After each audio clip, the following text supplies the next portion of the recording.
నారామ నామం వినబడని హారం నాకెందుకయ్యా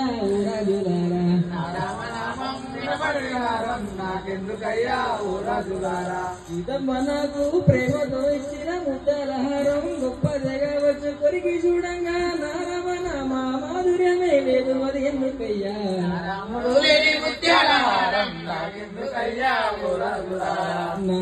నామం వినబడని హారం నాకు వద్దయ్యా ఓ పెద్దలారా ఎంత గొప్పోడమ్మ నారామచంద్రుడు భక్తులంటే తనకు పంచ ప్రాణాలమ్మ శబరమ్మ ఎంగిలి చేసిచ్చిన పనులు ఎట్లా తిన్నాడో చూడలేదా